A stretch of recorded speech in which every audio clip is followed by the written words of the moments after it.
This is the lecture for David Mackie's article, Personal Identity and Dead People. So the first topic he talks about in this article, the sort of wide and narrow question of personal identity. And these questions are, the narrow question is about like persons in the sense of that it's used in moral philosophy, where a person is basically like a rational creature, like they're like adult human beings with typical mental capacities are persons, but there could be other sorts of persons, like I don't know, maybe like a dolphin is a person. Um, Aliens who are like us would be persons, even though they wouldn't be human beings, things like that. And so he says, we can ask the narrow question, and then there's the wide question. And this is just to point out that I think this question or this topic came up like really early in the course. Maybe Marianne asked about it, maybe multiple people asked about it. I can't quite remember. But basically, the thought is, are we talking about persons in this kind of narrow sense in this class? And I said, no, not really. Personal identity is not about persons. And we didn't get like a lot of explicit talk about that, except you might have noticed in the Chadha article we read last week, she had the Buddhists talking about eliminativism about the self and eliminativism about persons. And the persons in that article kind of were persons in like the typical philosophical sense, because the reason we were asking about persons in the sort of Buddhist case was partially because one of the puzzles for the Buddhist is sort of who is the object of evaluation for judgments of moral responsibility and things like this. So like who do we hold accountable for bad things that they've done and things like this. And it seems like you need the concept of person for that.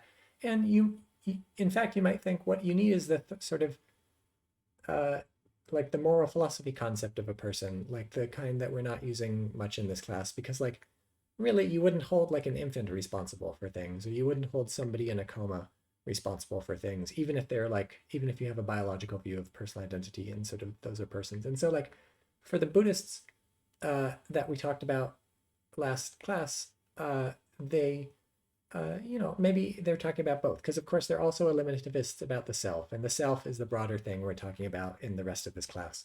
But maybe when they're eliminativists about persons, they're talking about persons in this sort of more narrow sense that he talks about in this article. As you'll notice when you read it, he says, well, the narrow question is just not the relevant one. So it's not like he's changing anything that we've been talking about in the class, but this is just to say that, he's making explicit something that we hadn't seen explicit before. Although I sort of said this in one of the early classes, that we don't care about persons in the sort of typical sense in philosophy. We just care about persons as like whatever we are. And then second point, he says, the claim that what I am as a human being amounts to the thesis known as animalism. A large and growing number of philosophers working in the field already accept some version of animalism. They include Snowden, Olson, Wiggins, Parfit, McDowell, blah, blah. I do not know why Parfit is in the list.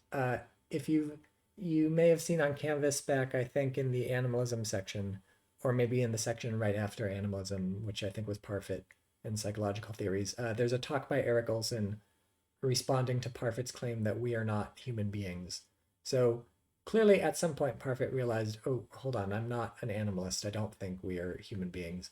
I guess when Mackie was writing this, which is 1997, Parfit had something to say about us being animals in some sort of sense. The thing he cites down here is this Parfit forthcoming piece, which is the unimportance, the metaphysics of the self, which never showed up.